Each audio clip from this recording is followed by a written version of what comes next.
नमस्कार दोस्तों, प्रिय दर्शकों, एक बार पुनः स्वागत है आप सभी का हमारे YouTube चैनल बीरू स्टोरी पर। सच्ची श्रद्धा से जय श्री कृष्ण, राधे राधे। तो दोस्तों, किसी एक राज्य में एक प्रतापी राजा राज्य करते थे। एक दिन वह राजा जंगल में शिकार करने गए थे।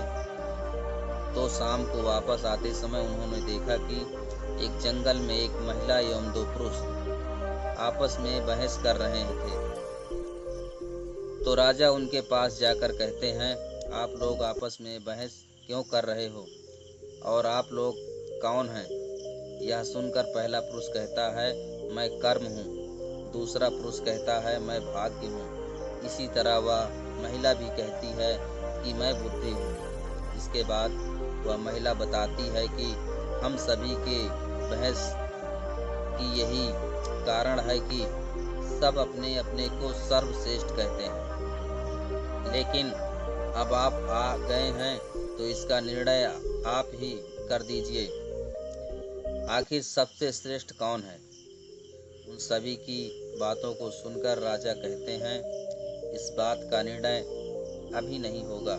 सही निर्णय के लिए आप सभी को परीक्षा देनी होगी। इसी समय राजा को एक लकड़हारा दिखाई देता है जो जंगल में लकड़ी काट रहा था। तब राजा उन तीनों से कहते हैं, आप लोगों को इस लकड़हारे के ऊपर एक एक सप्ताह तक अपना प्रभाव दिखाना होगा और जिस किसी के प्रभाव से लकड़हारा सबसे अधिक विकास करेगा वही सर्वश्रेष्ठ माना जाएगा। इसके बाद राजा कर्म की ओर इशारा करते हुए कहते हैं कि सबसे पहले आपकी बारी है। आपको एक पूरे सप्ताह तक लकड़हारे पर प्रभाव दिखाना है। राजा की बात सुनकर कर्म वहां से जाकर लकड़हारे की शरीर में प्रवेश कर जाता है। कर्म के शरीर के प्रवेश करते ही लकड़हारे को दुगनी ताकत आ जाती है और वह पहले से कई गुना लकड़ी काटता है। इतनी सारी लकड़ियां देखकर वह लकड़हारा भी खुश हो जाता है, परंतु ज्यादा लकड़ी होने की वजह से लकड़ियों को लकड़हारा नहीं ले जा पा रहा था।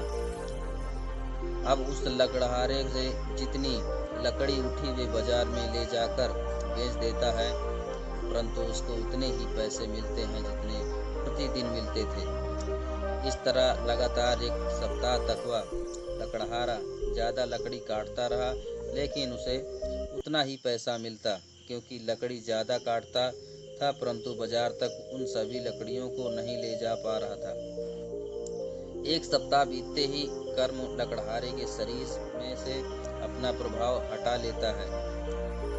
अब दूसरे सप्ताह में भाग्य की बारी थी।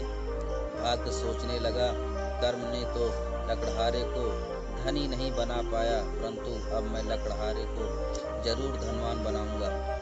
इसके बाद भाग्य लकड़हारे के शरीर में प्रवेश कर जाता है। भाग्य के प्रवेश करते ही लकड़हारे को जंगल में एक धन की पोटली मिलती है और लकड़हारा एक ही दिन में धनवान हो गया। लेकिन ज़्यादा धन आ जाने से वह व्यर्थ के कार्यों में धन को खर्च करने लगा।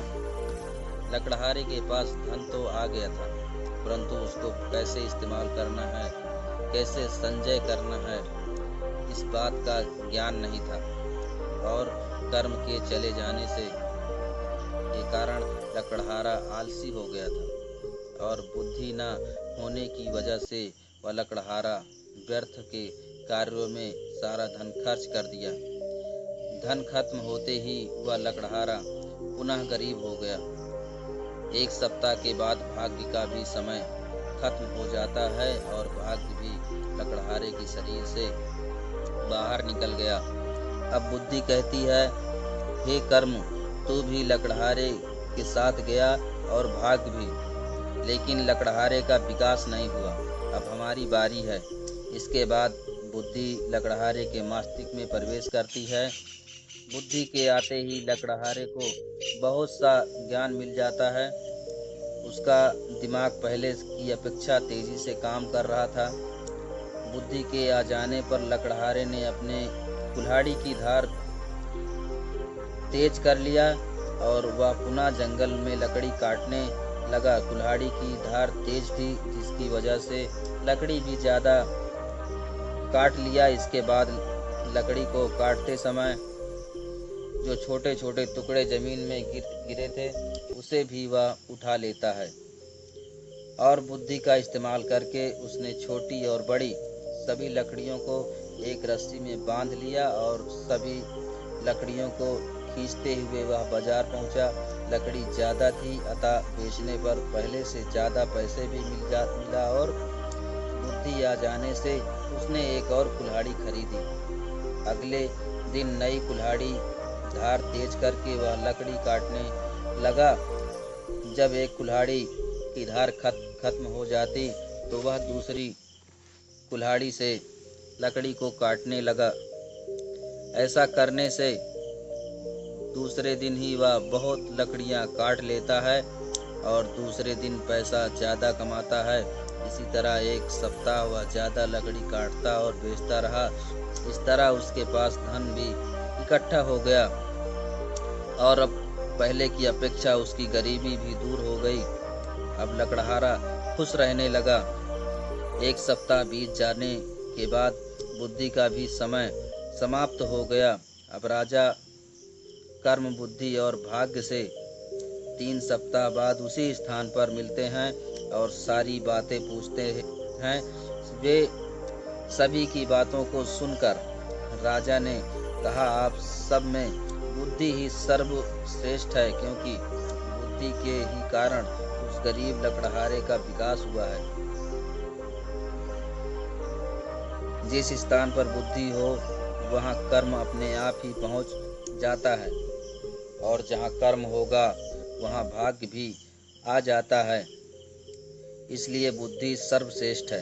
इतना कहकर राजा वहाँ से वापस चले जाते हैं। दोस्तों, इस कहानी में हमें यही शिक्षा मिलती है कि कोई काम करते समय हमें बुद्धि का प्रयोग करना चाहिए, अर्थात किसी कार्य को सोच समझ कर करना चाहिए ताकि उसका परिणाम अच्छा मिले और आपका भाग्य भी संवर जाए। दोस्तों, अगर किसी कार्य को करते समय यदि बुद्धि का इस्तेमाल ना किया जाए तो कार्य अर्थात कर्म का परिणाम अच्छा नहीं मिलता और भाग्य भी साथ नहीं देता। अगर मनुष्य की बुद्धि शुद्ध रहती है तो उसके कार्य अच्छे रहते हैं, अच्छे कार्य से अच्छे भाग्य का निर्माण होता है। दोस्तों, आशा करते हैं यह कहानी आपको अच्छी लगी होगी।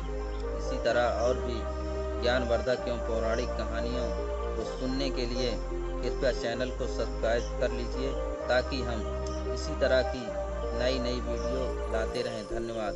मिलते हैं अगली वीडियो में।